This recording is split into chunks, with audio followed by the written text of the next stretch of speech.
আসসালামু আলাইকুম ওয়া রাহমাতুল্লাহ। আজকের ভিডিওতে দেখাবো আপনারা কিভাবে অনার্স চতুর্থ বর্ষের ফর্ম ফিল আপ করবেন। তো ফর্ম ফিল আপ করার জন্য সুন্দর করে গুগলে সার্চ করতে হবে EMS NU, এটা লিখে সার্চ করবেন। তারপর আপনার সামনে যে প্রথম যে লিঙ্কটা আসবে NU EMS, এখানে ক্লিক করতে হবে। সো ক্লিক করে দেওয়ার পর আপনার সামনে NU এক্সামিনেশন ম্যানেজমেন্ট সিস্টেমের ওয়েবসাইটটা খুলে যাবে। তো এখান থেকে এই যে দেখতে পাচ্ছেন এই স্টুডেন্ট লগ ইন, এখানে ক্লিক করবেন এবং আপনার যে রেজিস্ট্রেশন নাম্বার রয়েছে honours first year, second year, third year, fourth year, সবগুলোর একটাই রেজিস্ট্রেশন নাম্বার, সেটা এখানে বসা দিতে হবে।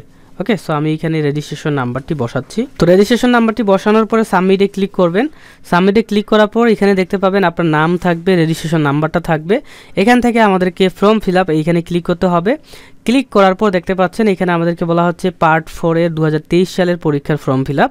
ফর্ম ফিল আপের লাস্ট ডেট দেওয়া আছে মার্চ মাসের 15 তারিখ 2025 তারিখে। তো যাই হোক, আমরা এখান থেকে অ্যাপ্লাই নাও এখানে ক্লিক করব। অ্যাপ্লাই নাও ক্লিক করার সঙ্গে সঙ্গে আমাদের ইন্টারফেসটা এমন আসবে। তো আমরা এই জায়গায় একটা ক্লিক করে দিই, তাহলে পেজটা একটু বড় হয়ে গেল।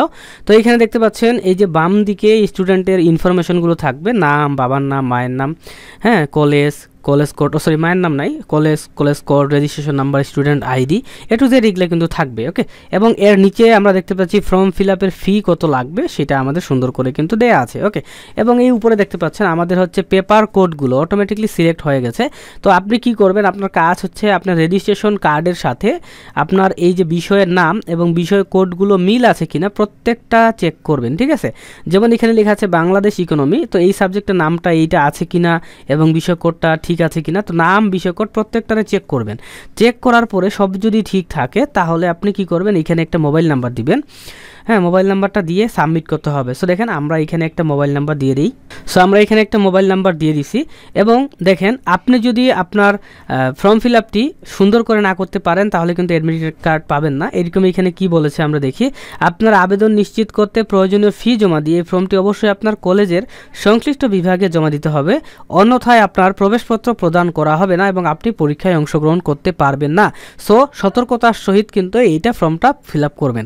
তারপরে আমরা কি করব, সাবমিটে একটা ক্লিক করব। ক্লিক করার পর দেখতে পাচ্ছেন are you sure to submit, আমরা এখানে ইয়েস বাটনে একটা ক্লিক করে দিব। ঠিক আছে, সো এই যে ফর্ম ফিল আপ সাকসেসফুলি এই লেখাটা আসবে। তো এই লেখাটা আসার মানে আপনার ফর্ম ফিল আপটা একদম কমপ্লিট হয়ে গেল। এখন আমাদেরকে কি করতে হবে, আমাদেরকে এই যে দেখতে পাচ্ছেন অ্যাপ্লিকেশন ফর্ম দেয়া আছে, এইখানে একটা ক্লিক করতে হবে। তো এই অ্যাপ্লিকেশন ফর্মে আমরা সুন্দর করে একটা ক্লিক করে দিব। ওকে, সো ক্লিক করে দেওয়ার সঙ্গে সঙ্গে আমাদের কিন্তু ফর্মটি ডাউনলোড হবে। সো দেখতে পাচ্ছেন আমাদের ফর্মটি সুন্দর করে ডাউনলোড হয়েছে এবং এই ফর্মটি আমাদেরকে প্রিন্ট করতে হবে এবং ফর্মটিতে সিগনেচার করে কলেজে টাকা সহ জমা দিলে আমাদের কিন্তু ফর্ম ফিল আপ কমপ্লিট হয়ে যাবে।